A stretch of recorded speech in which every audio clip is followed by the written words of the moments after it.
खुलुमबाय लोगोफोर, नोंथांमोनखौ बयखौबो गिबियावनो आंनि चेनेलाव बरायग्रोनानै लाबाय। आसा खालामो नोंथांमोना आंनि भिडिअखौ जोबजासिम नायलांगोन आरो सोरबाफोर चेनेलाव गोदानै फैदोंब्ला दासिमबो जुदि चेनेलखौ साबस्क्राइब खालामाखैब्ला अन्नानै चेनेलखौ साबस्क्राइब खालामनानै हो, लोगोसे लाइक आरो शेयार खालामना होदो लोगोफोर। दिनै आं नोंथांमोनजों निजुत मयना आसनि आरो बाबु आसनिनि सायावसो सावरायगोन दै लोगोफोर।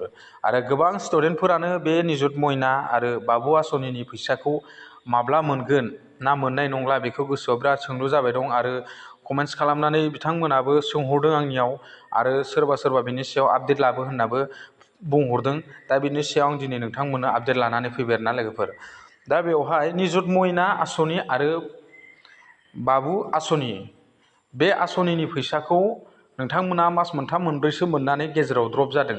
बेखौ बयबो मिथिगौ, आसामाव सरखार गैयिनि थाखाय गासिबोनिबो आसनिफोरनि फैसा, जेरै अरुण'दय आसनिनि फैसा, बहाबा मानिबा फैसा, लिट्रिंनि फैसा, बेनिफ्राय बाबु आसनिनि फैसा, बेनिफ्राय निजुत मयना आसनिनि फैसा, बेफोर गासिबो माने पेन्डिं जानानै थादों। माने आसामाव कड अफ कन्डाक्ट नांनायनि थाखाय, MCC नांनायनि थाखाय बेफोर गासिबो माने बन्द' जानानै थाजोबदों आरोना लोगोफोर। दा बेवहाय गोबां स्टुडेन्टफ्रानो सोंलु खालामबाय दं आरो सोंहरबाय दं आरो गोसोआव सानबाय दं, जों मोनगोन ना मोननाय नंला बे बाबु आसनिनि फैसाखौ आरो निजुत मयना आसनिनि फैसाखौ मोनगोन ना मोनला बेबायदि गोसोआव सानबाय दं आरो गोबां स्टुडेन्टफ्रानो आरो। दा बेखौ आं नोंथांमोननो दिनै फोरमायहरनो नागिरदों।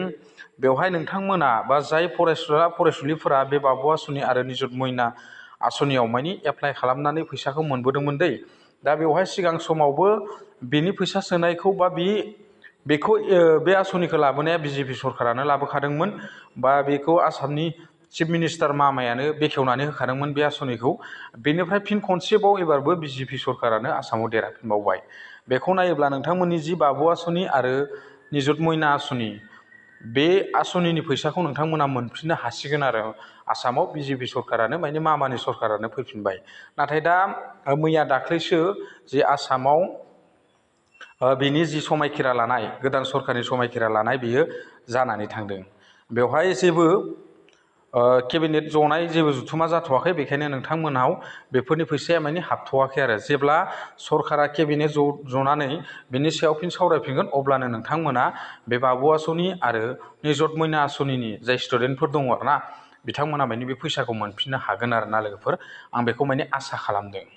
दा जियानो जाया लोगोफोर, आं दिनै नोंथांमोननो बे सुंद' आपडेटनि गेजेरजोंबाबो फोरमायहरबाय आरो गोबाङानो सोंहरदोंमोन बाबु आसनिनि सायाव, निजुत मयना आसनिनि सायाव आपडेट लाबो आदा होननानै गोबाङानो कमेन्ट्स खालामनानै सोंहरनायखाय दिनै आं नोंथांमोननो बिनि सायाव माने आपडेट लानानै फैबाय। बेवहाय माने आसामनिफ्राय बा बे आसनिनि सायाव जेबो आपडेट फैथ'वाखै आरो दा लोगोफोर।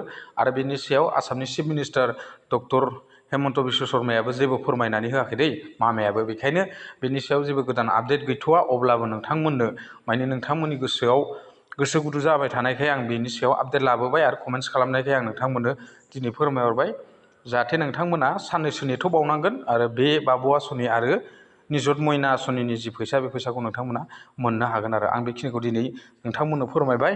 दा दिनैनि आपडेटआ बेखिनियानोसै लोगोफोर। नेक्स्ट आपडेटआव जुदि बेनिफ्राय बा बेनि सायाव माबाफोर मोनसे, जुदि आसामनि चिफ मिनिस्टारा माबा मोनसे फोरमायना होयोब्ला आं नोंथांमोननो आंनि नैबे चेनेलनि गेजेरजोंनो फोरमायलांगोन। गोजोन्थों, थेंक इउ।